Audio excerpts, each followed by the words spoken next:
Halo, Assalamualaikum warahmatullahi wabarakatuh. Terima kasih untuk yang sudah datang ke channel aku.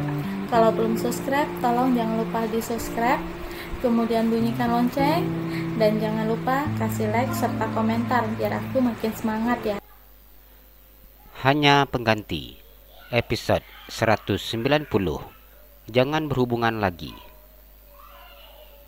Senyum bibirnya hilang seketika sekali sesuatu sudah berdiri di depan pintu. Ada rasa kecewa ketika yang dilihatnya bukanlah orang yang diharapkannya. Kenapa bukan dia yang datang? Batin Emilia. Larsa Herman hanya diam berdiri di depan pintu saya memandang Emilia. Om, Tante, wajah Emilia memucat seketika ketika mana wanita yang akan menjadi mertuanya. Mata Laras memandangnya, tepat jelas bahwa wanita itu begitu sangat marah. Mama sudah janji untuk tidak emosi. Ingat tujuan kita datang ke sini. Ia berbisik di telinga Laras sambil megang tangan wanita yang sudah mulai keriput tersebut. Herman dengan sengaja mengikuti istrinya untuk bertemu dengan Emilia.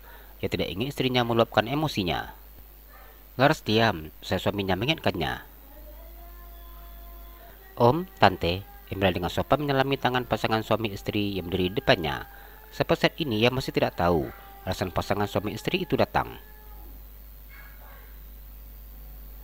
Laras memandang Emilia dengan marah. Rasa marah dan kesal tidak bisa ditutupinya. Jika seandainya suaminya tidak ikut bersamanya, ia ingin meremas wajah gadis tersebut. Masuk Om, Tante, ucapnya dengan gugup. Kamu tidak perlu mempersilahkan kami, karena ini apartemen anak kami, jawab Laras ketus. Emilia diam dan menggeser posisi berdirinya, agar pasangan suami istri itu bisa masuk ke dalam apartemen. Apapun yang terjadi, ia sudah siap dan harus siap. Laras duduk di sofa bersama dengan Herman, serta Emilia duduk di sofa yang ada di depan mereka. Emilia gugup ketika berhadapan dengan kedua orang tua Fatan. Ia hanya diam dan menundukkan kepalanya. Laras menarik nafas panjang kemudian menghembuskannya secara perlahan-lahan untuk mengatur emosinya saat ini. Emilia, kami sudah mengetahui tentang kedua orang tuamu. Herman mulai berbicara. Emilia menganggukkan kepalanya. Apa Mas Fatan sudah cerita Om? Tanyanya. Saya tidak mendengar berita ini dari Fatan, tapi saya mendengar berita ini dari teman-teman arisan saya.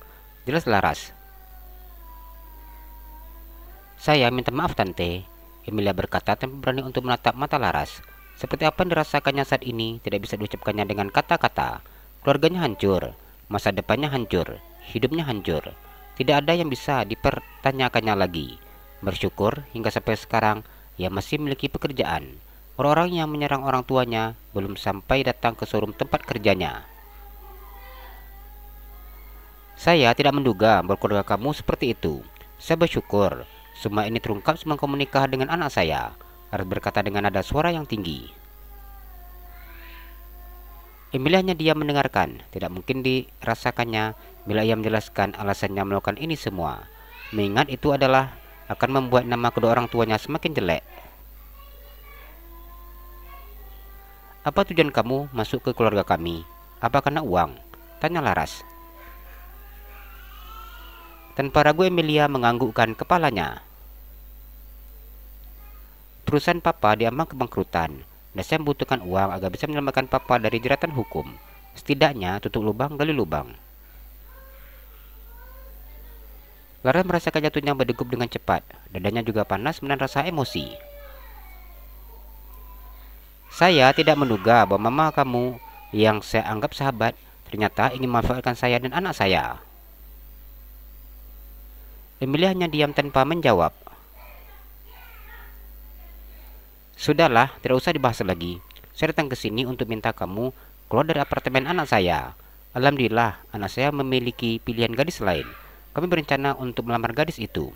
Jadi, agar tidak ada ternyata fitnah, maka sebaiknya kau pergi meninggalkan apartemen ini. Jelas Herman.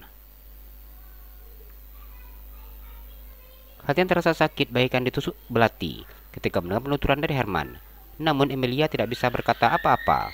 Ia hanya diam dan merasakan sakit di hatinya. Keluarga kami masih lindungi yang di atas, hingga apa yang dilakukan oleh keluarga dan orang tuamu terungkap sebelum semuanya terlambat, Laras berkata dengan tersenyum sinis. Saya minta maaf om, tante. Saya mohon maafkan kedua orang tua saya.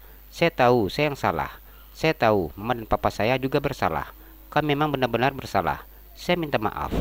Kalimat itu dikatakan Emilia dengan ketulusan. Mulai saat ini, saya tidak ingin lagi berhubungan dengan keluarga kamu, dan juga dengan kamu, ungkap Laras.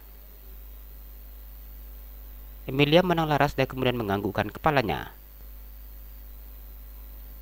Fatan sudah menceritakan mengapa dia memperbolehkan kamu untuk menginap di apartemen ini. Jadi, karena itu, saya ingin berikan kamu uang untuk mencari kos-kosan. Setelah ini, jangan pernah mendekati keluarga saya, apalagi menghubungi anak saya. Harus memberikan penekanan terhadap setiap kalimat yang diucapkannya. Emilia hanya diam ketika mendengar ucapan pria tersebut. Ingin sekali ia menolak uang pemberian dari pria yang seharusnya menjadi papa mertuanya. Namun saat ini, ia benar-benar butuh dan tidak memiliki uang untuk mencari kos-kosan. Ini uang kamu pergunakan sebaik mungkin. Mulai saat ini, jangan pernah mengganggu anak saya. Laras meletakkan amplop di atas meja. Emilia menangis dan meluk kaki pria tersebut. Jika seandainya om dan tante mau memaafkan saya, bila saya mencium kaki kalian, saya akan melakukannya. Saya benar-benar menyesal dengan apa yang sudah saya lakukan bersama dengan keluarga saya. Emilia menangis. Fatan dan keluarganya begitu sangat baik. Di saat mereka sudah mengetahui tentang perbuatan kedua orang tuanya, mereka tak mau mengasihaninya seperti ini. Kamu tidak perlu melakukan hal itu. Ambil hikmah dari ini semua. Kamu harus kuat menghadapi ini semua. Kamu masih sangat muda, nak. Jalani hidup kamu masih panjang. Masih banyak lika-liku kehidupan yang akan kamu jalani. Dalam hidup ini, modal utama kejujuran. Apapun yang kamu lakukan, kejujuran adalah modal utama. Jadi, cobalah untuk selalu jujur. Jangan pernah kamu mengikuti jejak kedua orang tuamu. Herman mengusap kepala Emilia. Emilia tidak kuasa menahan suara tangisnya. Saat ia benar-benar membutuhkan sosok yang mampu membimbingnya. Herman dan Laras hanya diam dan gadis itu menangis dan meluapkan kesedihannya seperti ini. Cukup lama Emilia menangis. Aku akan langsung mengemasi barang-barangku. Kami akan menunggumu, ucap Laras. Terima kasih tante, jawab Emilia. Hana duduk di taman di depan rumah dengan menggunakan kursi roda. Dikelilingi oleh orang-orang sangat menyayanginya seperti ini membuatnya bersemangat.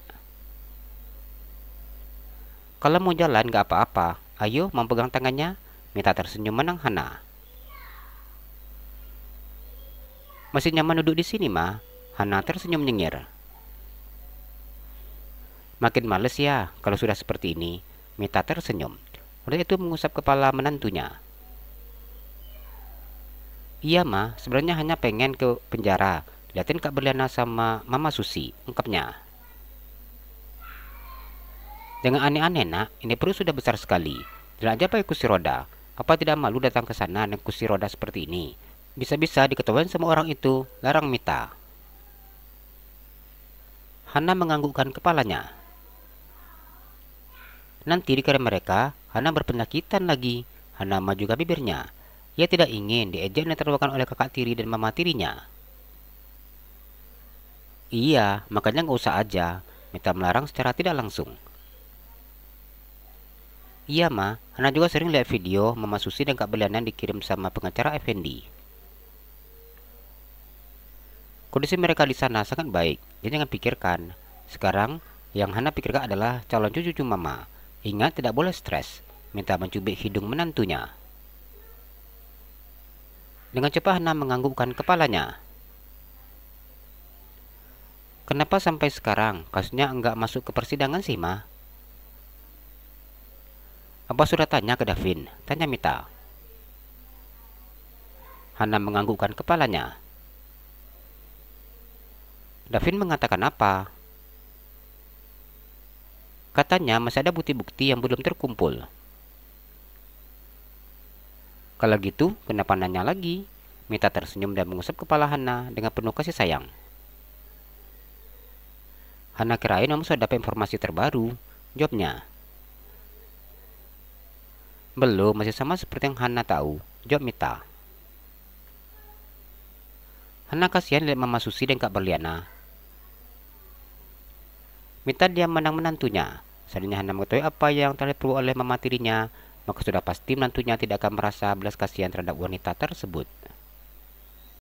Jalan-jalan ke Pekanbaru, jangan lupa beli sepatu. Kalau kamu suka channel aku, please subscribe aku. Terima kasih.